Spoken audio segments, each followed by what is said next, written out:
Olá, graça e paz. Mais uma vez estamos juntos para estudarmos a palavra de Deus. Que Deus te abençoe, que Deus nos abençoe e que o assunto a ser tratado hoje possa ser considerado na sua vida, no dia a dia, porque é um assunto muito sério. É um assunto que fala sobre o fim do mundo. O apóstolo Pedro, na sua carta, primeira epístola, capítulo 4, versículo 7, ele disse o seguinte, ele deixou registrado: ora, o fim de todas as coisas está próximo. Então, se o fim está próximo, o fim de todas as coisas, quer dizer, o fim do mundo, e isso ocorrerá quando da volta de Jesus. Nós vamos depois ler na segunda carta de Pedro, capítulo 3, ali o apóstolo Pedro relatou o que acontecerá quando da volta de Jesus Cristo. Lógico que o mundo não está se preparando para a volta de Jesus. Parece-nos que o mundo está se preparando mais para viver do que para morrer. E é interessante isso, porque nós temos um encontro com Deus e muitos de nós passará pela morte enquanto Jesus não voltar. E Pedro diz uma coisa muito importante na sua carta, e diz o seguinte, que quanto ao tempo que vos resta na carne, vivei não segundo as paixões dos homens, mas segundo a vontade de Deus. Então, quer dizer, quanto ao tempo que vos resta na carne. Quanto tempo nos resta na carne? Quanto tempo de vida você tem? Analisando esses dois versículos, capítulo 4, 2, com o capítulo 4, 7 de 1 de Pedro, nós vimos que 4, 7 diz que, ora, o fim de todas as coisas está próximo. E 4, 2 diz que quanto ao tempo que vos resta de vida, quer dizer, quanto ao tempo para o fim, porque o fim de todas as coisas está próximo, mas o fim da sua vida também está próximo. E você poderá morrer antes do fim de todas as coisas. Essa é a questão a ser analisada. Então é importante que nós perguntemos: você está preparado para o fim da sua vida? E outra pergunta: você está preparado para o fim de todas as coisas, isto é, para a volta de Jesus Cristo? Em 1947 foi criado o relógio do fim do mundo, ou o relógio da meia-noite, relógio do Apocalipse. Alguns cientistas, em função das guerras acontecidas, Primeira e Segunda Guerra que aconteceu no mundo, então eles chegaram à conclusão que o mundo estava próximo do fim. Por exemplo, se viesse uma terceira guerra, seria fatal. E nós temos caminhado para esse fim. O próprio Senhor Jesus Cristo disse na sua palavra que voltaria. E Pedro, no capítulo 3 da sua segunda epístola, ele trata desse assunto da volta de Jesus e diz o que acontecerá, quais os eventos, né, acontecerão, ou o que acontecerá com o mundo quando da volta do Senhor Jesus. Então nós queremos tratar sobre isso, sobre esse fim. Não diríamos que seria um fim para hoje, eu não sei, só Deus sabe, né? A palavra de Deus nos diz lá no capítulo 24, versículo 36 do Evangelho de Mateus, que quanto àquele dia, esteja o dia da volta de Jesus, ninguém sabe, nem o Filho, nem os anjos, ninguém sabe, só Deus, o Pai. Então é importante que para esse momento, para essa situação que acontecerá com relação à volta de Jesus e, consequente, o fim do mundo, então nós temos que estar preparados. E é sobre isso que nós queremos falar com você. Um texto bem clássico que fala sobre o fim do mundo está no Evangelho de Mateus, como também está registrado em Marcos e Lucas, mas nós queremos nos ater ao Evangelho de Mateus, capítulo 24, quando houve uma pergunta por parte dos discípulos ao Senhor Jesus Cristo. Eles estavam no Monte das Oliveiras E então eles perguntaram o seguinte: veja o que aconteceu. No Monte das Oliveiras achava-se Jesus assentado quando se aproximaram dele os discípulos em particular e lhe pediram: dize-nos, quando sucederão estas coisas e que sinal haverá da tua vinda e da consumação do século? Que sinal haverá? E Jesus responde a eles, responde aos seus discípulos que haveria rumores de guerras e rumores de guerras, mas que eles não se preocupassem, não se assustassem, porque, disse ele, mas ainda não é o fim. E ainda Jesus, continuando no esclarecimento à pergunta que os discípulos lhe fizeram, ele disse: olha, também levantará nação contra nação, reino contra reino, e haverá fomes, terremotos em vários lugares. Porém, tudo isto é o princípio das dores, quer dizer, ainda não é o fim. E é interessante que diz a palavra ainda: sereis atribulados, vos matarão, sereis odiados de todas as nações por causa do meu nome. Aí ele diz no versículo 12 do capítulo 24 de Mateus, e mais até o versículo 14. E por se multiplicar a iniquidade, o amor se esfriará de quase todos. Aquele, porém, que perseverar até o fim, será salvo. E ele conclui: e será pregado este evangelho do reino por todo o mundo, para testemunha a todas as nações, então virá o fim. Então virá o fim. Quer dizer, só depois que esse evangelho for pregado a todas as nações, então virá o fim. E eu quero chamar a sua atenção para um fato muito importante. Por exemplo, nunca a palavra de Deus foi anunciada como nesse período de pandemia, através da mídia, através da internet, através dos meios de comunicação. Muitas e muitas pessoas, quiçá o mundo inteiro, está tendo oportunidade de ouvir a palavra, porque as igrejas estão com as suas portas fechadas. É lógico que uma ou outra estão com as suas portas abertas, mas de uma certa forma, mesmo as igrejas que estão tendo culto presencial, elas estão transmitindo seus cultos. E essas mensagens têm atingido de uma forma assim, impactante o mundo. O mundo tem recebido a mensagem da palavra de Deus, a mensagem pregada, a mensagem anunciada, testemunhos, assim por diante. Então, o mundo está conhecendo a palavra do Senhor, a mensagem do Senhor. Jesus voltará. Ele veio a primeira vez para nos salvar, para nos dar salvação. Então diz a palavra: todo aquele que crê será salvo, quem não crê já está condenado. Então a palavra de Deus está sendo pregada, anunciada. As portas dos templos estão fechadas, as portas estão fechadas, mas parece que Deus abriu uma janela para o mundo, para que o evangelho seja anunciado, seja pregado.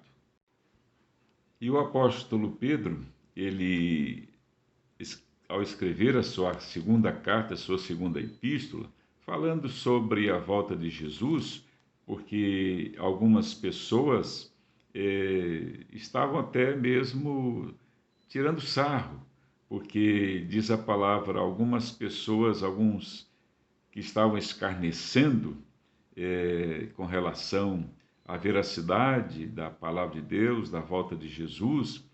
E algumas pessoas estavam dizendo: mas onde está a promessa da sua vinda? Diziam assim: porque desde que os pais dormiram, todas as coisas permanecem como desde o princípio da criação. Então, onde está a promessa da sua vinda? E interessante, o apóstolo Pedro dá uma resposta para que nós tenhamos convicção de que aquilo que Jesus falou acerca da sua volta, isso haverá de se cumprir. Haverá de se cumprir no tempo oportuno de Deus. Vejam que Gálatas 4:4 Jesus Cristo, ali o apóstolo Paulo disse que Jesus Cristo, ele veio numa ocasião em que o mundo estava, diríamos, entre aspas, preparado. Quer dizer, apóstolo Paulo ele usa a expressão muito importante nesse texto da palavra, ele diz que na plenitude do tempo, né, quando tudo estava pronto, o tempo estava em condições de receber a Jesus na sua primeira vinda, então diz assim: vindo, porém, a plenitude do tempo, Deus enviou seu Filho, nascido de mulher, nascido sob a lei. Quer dizer, quando tudo estava preparado para receber a Jesus. É certo que é bem provável que o mundo não esteja preparado para a volta de Jesus, muito embora o Evangelho esteja sendo pregado, a palavra de Deus esteja sendo pregada. Então, o apóstolo Pedro, ele diz o seguinte: por que Jesus ainda não veio? E é muito interessante isso. Vejam assim, na palavra de Deus, versículo 9 diz: não retarda o Senhor a sua promessa, como alguns a julgam demorada. Pelo contrário, ele é longânimo para convosco, não querendo que nenhum pereça, senão que todos cheguem ao arrependimento. Então Deus ainda não deu um basta, não enviou o seu Filho Jesus Cristo, porque, na verdade, Deus está dando um tempo para que o mundo ouça o Evangelho, para que o mundo se converta ao Senhor. Então, Deus não retarda a sua promessa, como alguns a julgam demorada, promessa da volta de Jesus, mas Deus, ele quer que todos cheguem ao arrependimento. Pelo menos a palavra será pregada e será ministrada ao coração do pecador. Mas é lógico, o arrependimento vai depender da pessoa aceitar ou não a palavra e reconhecer-se ou não pecador. Mas em função da demora, aqui há uma explicação muito clara, né? E diz ainda a palavra de Deus que há, todavia, uma coisa, amados, que não deveis esquecer, que para o Senhor um dia é como 1000 anos, e 1000 anos como um dia. Então Deus não está preso no tempo. Nós sim dependemos do tempo. Para nós um dia é um dia. Um dia são 24 horas. Então para Deus não. Para Deus um dia é como um ano, e um ano como um dia, ou melhor, um dia como 1000 anos. E 1000 anos como um dia. Quer dizer, Deus não está preso no tempo. Agora, nós sim, nós estamos dependentes desse tempo. Então, o tempo da volta de Jesus, o tempo de fim, ele está para acontecer.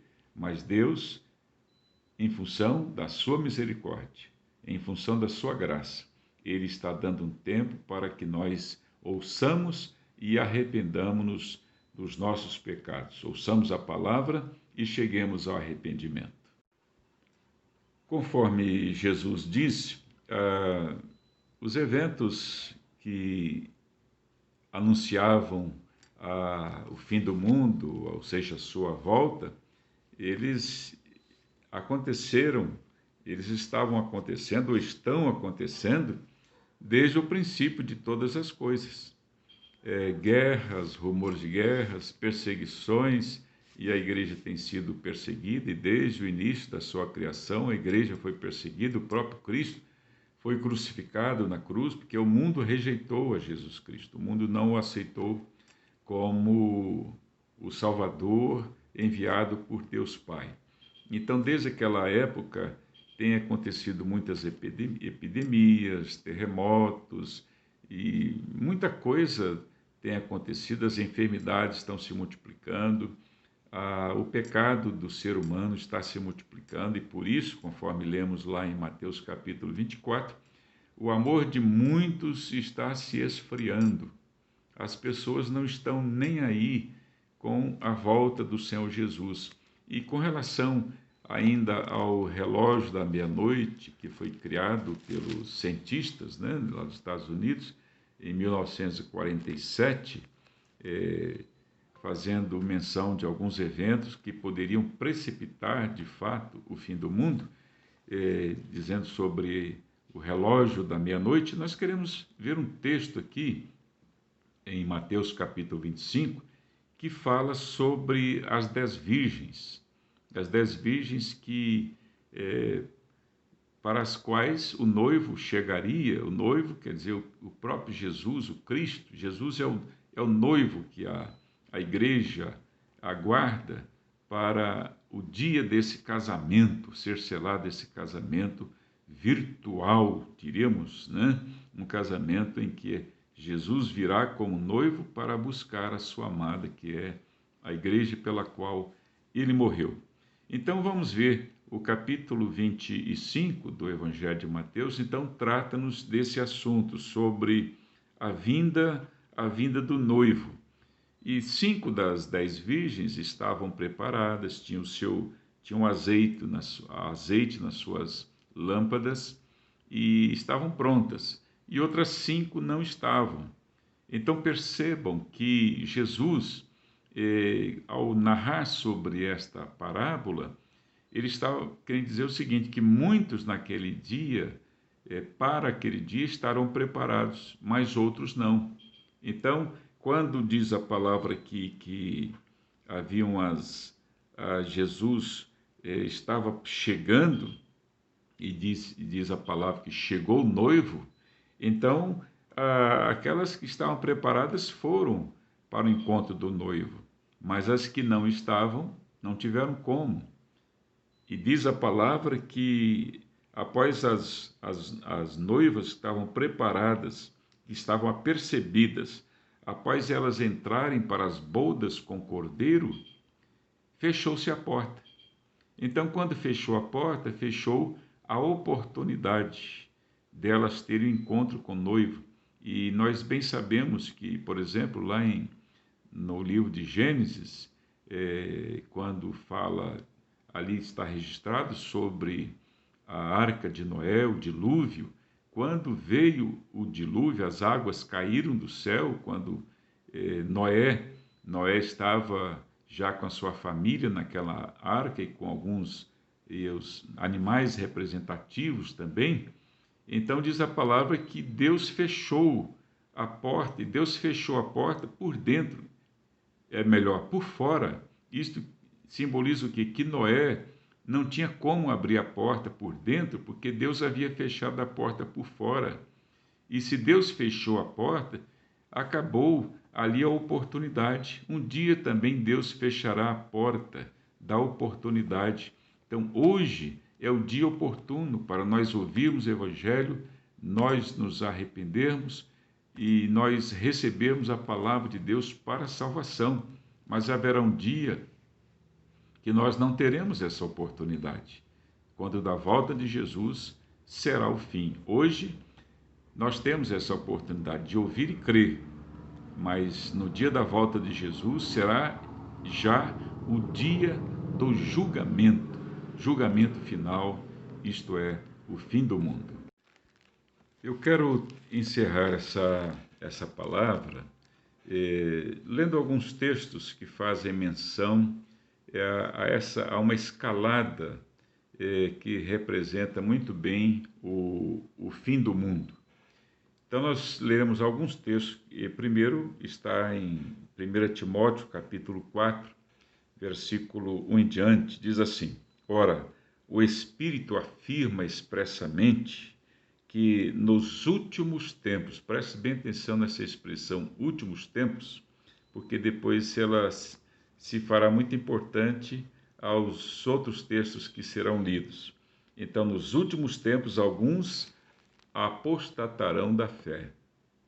Isso tem acontecido, por obedecerem que a espíritos enganadores e a ensinos de demônios, pela hipocrisia dos que falam mentiras e que têm cauterizada a própria consciência, que proíbem o casamento e exigem a abstinência de alimentos.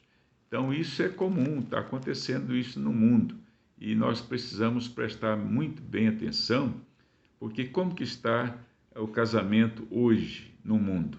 O que está acontecendo com o casamento? como tem sido a união dos casais. É conforme Deus preceituou, conforme Deus orientou, desde lá do Éden, o homem e mulher. Então é interessante nós observarmos isso. Com relação à alimentação, hoje nós sabemos que há grupos diversos sobre que cada um diz, por exemplo, não pode comer carne, não pode comer isso, não pode comer aquilo, e assim por diante. É só folhas, só legumes, só alimentos integrais e assim por diante. Então é uma questão que nós devemos parar e considerar.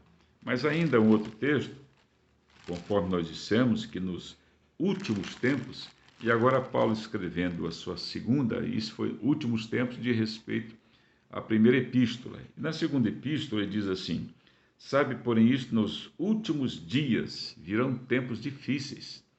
Então, de últimos tempos para últimos dias, pois os homens serão egoístas, avarentos, jactanciosos, arrogantes, blasfemadores, desobedientes aos pais, ingratos, irreverentes, desafeiçoados, implacáveis, caluniadores, sem domínio de si mesmo, cruéis, inimigos do bem, traidores, atrevidos, enfatuados, mais amigos dos prazeres que amigos de Deus, tendo forma de piedade, negando-lhe, entretanto, o poder.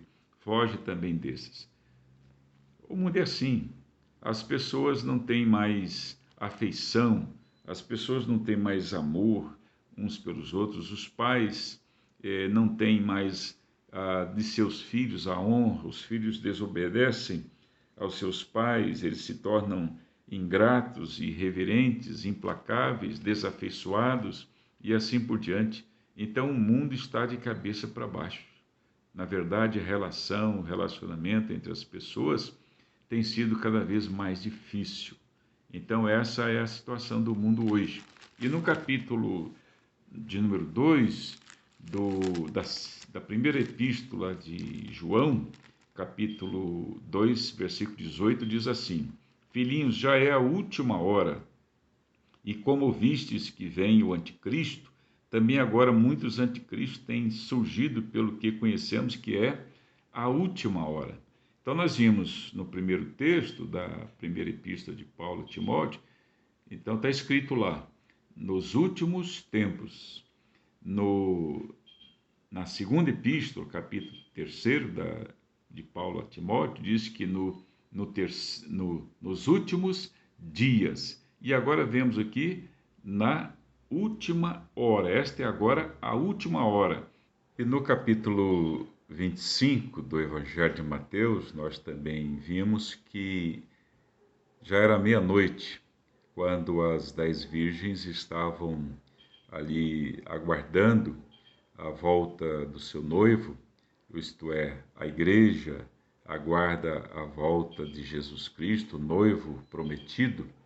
Então nós vimos que 5 daquelas noivas, das 10, estavam preparadas e 5 não estavam. Então, consideremos sobre essas passagens, porque elas mostram a nós que o dia está próximo, o dia está chegando. Nós repetimos então, nos últimos tempos, nos últimos dias, na última hora e à meia-noite. Então, nós estamos caminhando para o fim de todas as coisas. Jesus voltará e a promessa de Jesus é que voltaria para buscar a sua igreja, buscar e levar. Levar para onde? Para o céu que ele mesmo foi preparar. Então Jesus foi preparar-nos um lugar. E diz lá no Apocalipse 21 que esse lugar já está preparado. Diz lá, tudo está pronto. Então não importa se as pessoas perguntam onde está a promessa da sua vinda, não importa. As pessoas, e mesmo nós, não sabemos quando acontecerá a volta de Jesus, quando acontecerá a segunda vinda de Jesus. O importante é que nós estejamos prontos para esse encontro acontecerá, é inevitável.